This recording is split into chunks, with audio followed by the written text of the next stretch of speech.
Hello, my name is Jean and I'd like to welcome you to my garden here in Edinburgh.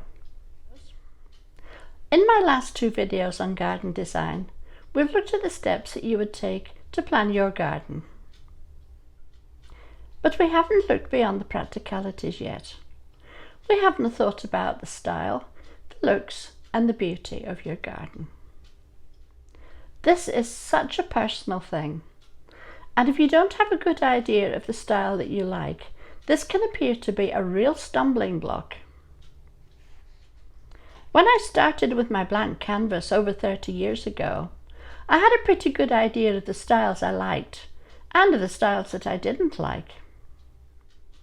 Remember, this was in the days before the internet.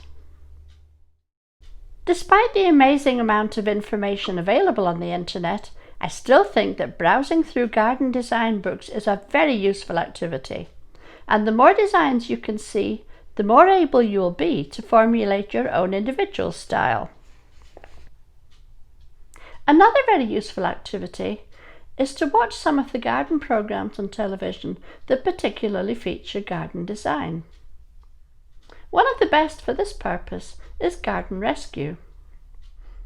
On each program, there will be two designs drawn up, and the designers will explain how they've tried to accommodate the needs of the individual owners. It's really very interesting to hear why they've positioned things in the places that they have. In my last video, I suggested visiting other people's gardens, both private and public. As well as noting some of the good ideas that you might want to incorporate into your garden, you can also identify the things that you really don't want to have in your garden, and it's so useful in building up an idea of your own style.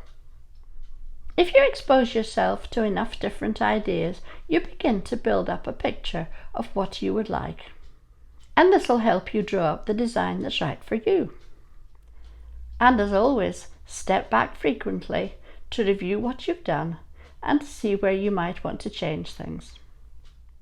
There are many styles of garden, but if you're new to gardening, it might simplify things if we look at a few different styles. And I'm going to have a look at formal, traditional, cottage and contemporary gardens. Formal gardens are perhaps the easiest to recognise, with their very clear structure, often provided by clipped box hedging, geometric shapes and symmetrical layout. Planting is often quite restrained and uses a restricted colour palette. Traditional gardens usually have a green manicured expanse of lawn with flower beds or borders and well-defined paths, either straight or curved. However, they lack the very precise structure of formal gardens. There may be repetition of plantings and symmetrical plantings either side of a path. Cottage gardens, on the other hand, tend to be quite informal, with plants spilling onto paths, over fences and up walls. Traditionally, cottage gardens had ornamental plants randomly mixed with edible and medicinal plants, and there would be very little earth visible. Materials used for paths, fences, etc. would be made from natural materials. Modern gardens usually have a clean, minimalist look, achieved by using contemporary, versatile and inexpensive materials like metal, resin and precast concrete. Water features will have clean lines and geometric shapes.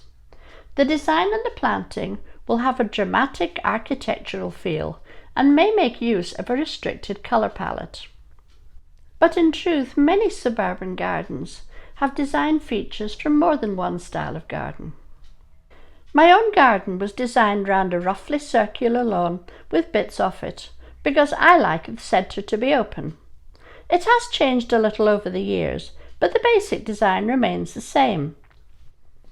Some people prefer having what are described as garden rooms, interconnected areas that divide up the garden so you only ever see a small part at a time. This can be very effective, but it might be less successful in a small garden. Although I like the centre of the garden to be open, I did screen off part of the garden so that the fruit and vegetable patch were mostly hidden from view, and also to introduce an element of surprise. Because I aim for an informal look, the planting areas are not narrow linear borders, but areas of varying width and curving edges.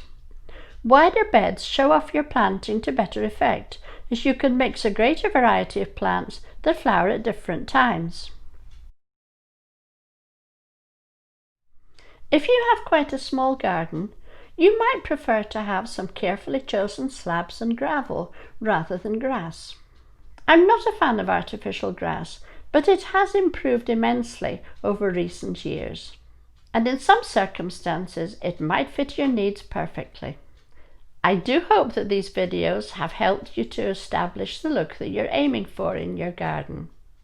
And I hope that you've been able to actually create that look.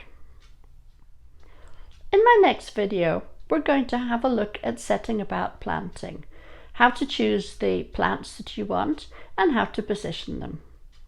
I look forward to seeing you again. Thank you so much for watching. Bye bye.